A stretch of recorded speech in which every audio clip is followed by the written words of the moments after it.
totally believe in what we're doing, and I think it's the most important thing that I can be doing right now. There are so many people who are sick, and if this can help them, people have to know about this.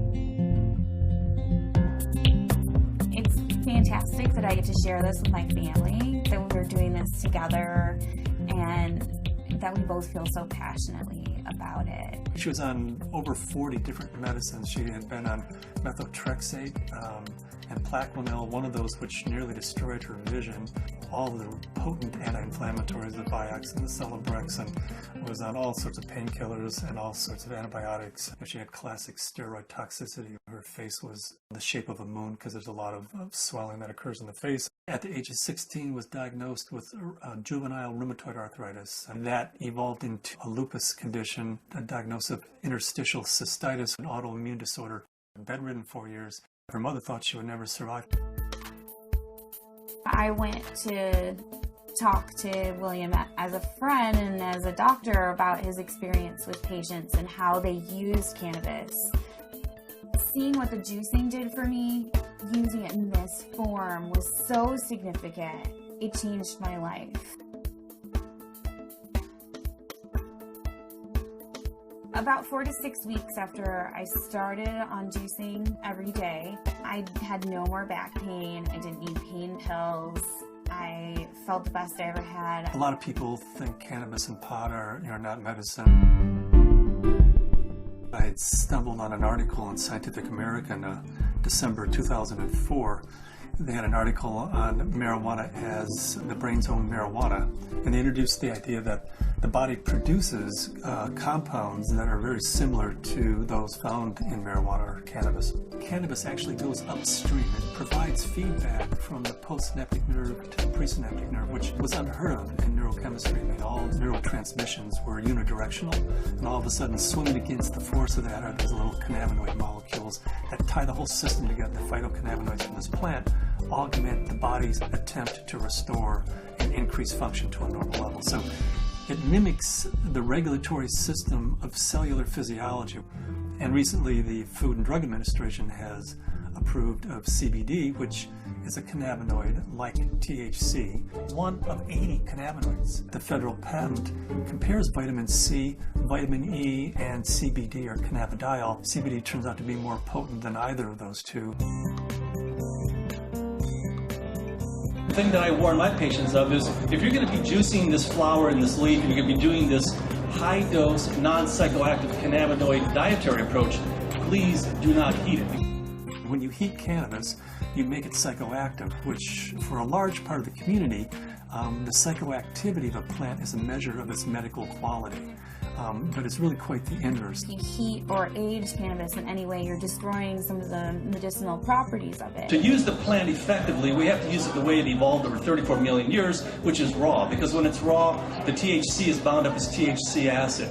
It requires aging, drying, so as a hunter-gatherer, we gather this plant and we notice, wow, as this plant ages, it changes character. It suddenly has a psychoactive effect. I think that's the most exciting area of cannabis research, is looking at non-psychoactive cannabinoids. Because if you do heat it, you'll decarboxylate the THC acid, and you're going to have 600 milligrams of THC acid with the CBD acid. You would be unconscious probably for the better part of the week. Between heating the plant, whether that's in a sucker, a cookie, a baked good, a butter, vaporized, smoked, all of those techniques convert THC acid, which is non-psychoactive, into THC and provide you with that 10 milligram dose. But if you eat the plant raw, then THC acid is the way it's found in the plant. It's not psychoactive. The juicing allows you to get up to the 500 to 600 milligrams, which is 60 times more than you could tolerate if it was heated. This treatment is not psychoactive. People don't have to be stoned when they take it. They can take it and go to work. They can take it and play with their kids. It's hard for me to understand laws against something like green leaf therapy and to think that prednisone is legal. We're still fighting the stigma of marijuana back from the 20s, 30s, 40s, 50s. I was a prosecutor for 8 years in Mendocino County, so I know it from both as a defense attorney and as a prosecutor. The 1972 Controlled Substances Act said that marijuana has no medical value whatsoever. The federal government has a patent on its medical properties. The Food and Drug Administration has approved of it as investigative new drug. I have not found the United States to be very open about cannabis research. In order to print an article in a peer-reviewed journal, you have to use cannabis that they've certified for your study. And there are physicians who have waited 3, 4, 5, 6 years, some even longer than that, to just get a sample. The federal government's been kind of schizophrenic in the way it looks at marijuana. It says it has no medical value under that act, but at the same time, the federal government has been funding research in marijuana for years, for decades. And they've even patented certain strains of marijuana because they recognize it has that medical value. The California Narcotic Officers Association does not believe in medical marijuana. They believe it's all a big scam, and that's how they train law enforcement officers. Law enforcement is allowed to take a percentage of all assets that are forfeited and seized under the state and federal asset forfeiture laws. So it takes the really enlightened and compassionate law enforcement officer to recognize that these medical marijuana laws are designed to protect patients. I was trained when someone had marijuana, you took them to jail. There wasn't a medicine use for marijuana. It's an illegal substance, and people went to jail for it. In 1996, California took a huge leap. I didn't support Proposition 215 because of the education I had, the experience I had, and what I had seen through the illegal marijuana gardens that I had seen throughout my career.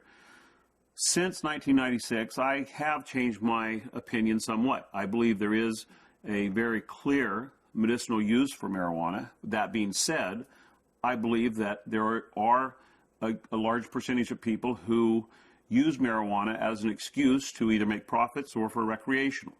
The people who use marijuana for the true intended use that the voters passed, medicinal, I'll do everything I can to support their rights. There's many more things that law enforcement can be focused on than medicinal marijuana. And I don't want to give the impression at all that I support people who are growing marijuana for medical purposes 364 days of the year, and then one day a year they make a big sale for a couple $100,000, and they're a commercial seller that one day of the year. They're the people who are causing problems for the people who really and truly need and can use medical marijuana.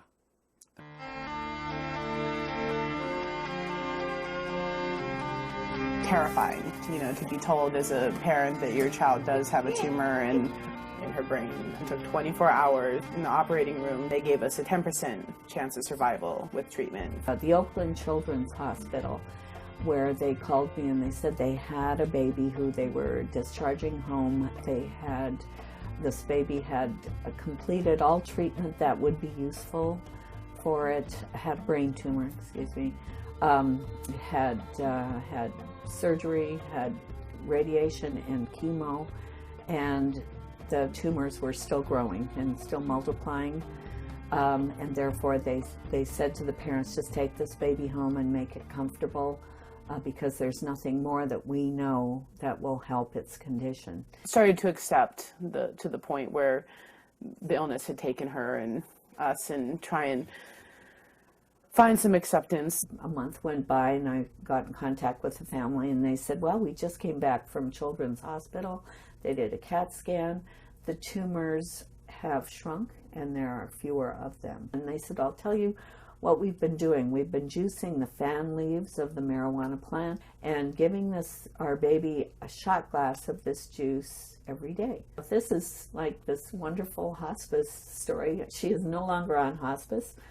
I brought the oxygen concentrator back.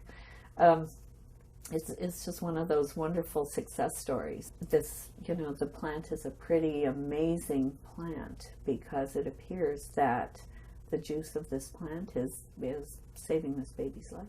Here we have something that can really change people's lives.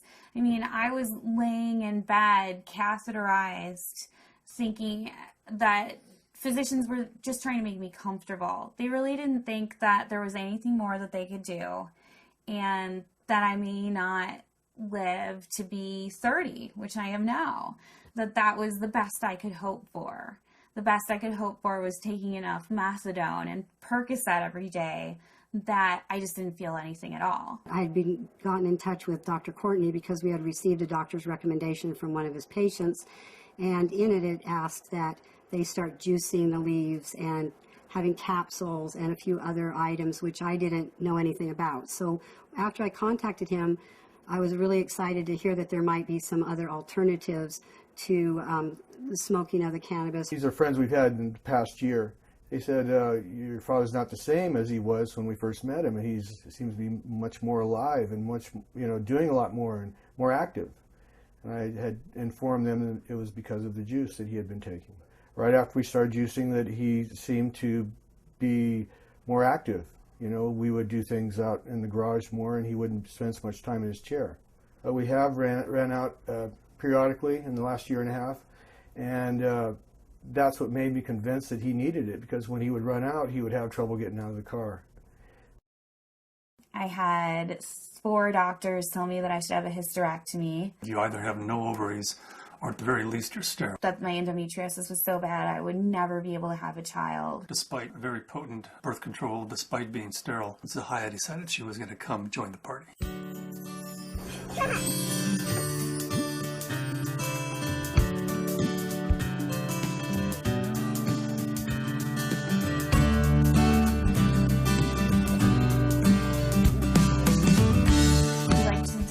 Ourselves by being extremely scientific, and people know that if they're going to come to us, they're going to have to go through a lot of hoops, but they're also going to get the most up-to-date scientific knowledge on this subject, and they're going to see a physician who's an expert in the field of non-psychoactive cannabinoids. And there are plenty of people that want that and are looking for that.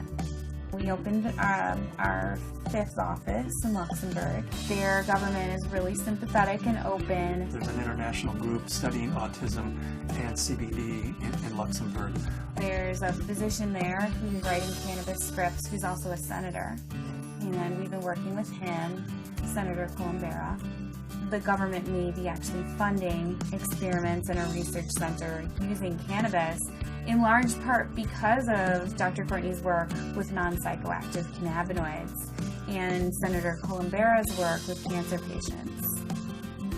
There are now facilities for testing plants, and there's been more progress made in the last 5 to 6 months. A new strain in from Spain called Canatonic, 6.9% CBD. That's a 700% increase over Northern Lights, which is our previous high producer. I would like to find strains that have all of the cannabinoids present in an amount that's useful. I'd like to produce strains that are adapted to environment. In Luxembourg, we're producing thousands and thousands of pounds of seed, to raise the money to give away, a half a pound of seed, because if that person grows an acre of cannabis and feeds their family the proteins and the fatty acids, incredible food source, an incredible preventative medicine source, and an incredible therapeutic source, and at the same time, they're sucking 5 times as much CO2 out of the environment as an acre of trees. First, we have to change Convention Treaty Number 1, which was the convention that the UN put out in 1961 that says cannabis as a crime should be, if you have it, if you grow it, if it's in your possession, you should be in prison. That dogma has dominated the world. Right now, they're asking for input from the World Health Organization, and in the process of writing a letter stating that this is a dietary essential. It's not a criminal thing, because we have to change that treaty before we can go into Central and South America and say, you grow yourself an acre of this plant, feed your family, prevent illnesses. So Cannabis International kind of legalizing the plant globally, giving it back to people as a food source, prevent illness is so much better than waiting until you have diseases. With my own experience and all the patients that I've spoken to, I believe that it's not an isolated incident, that this is the best medication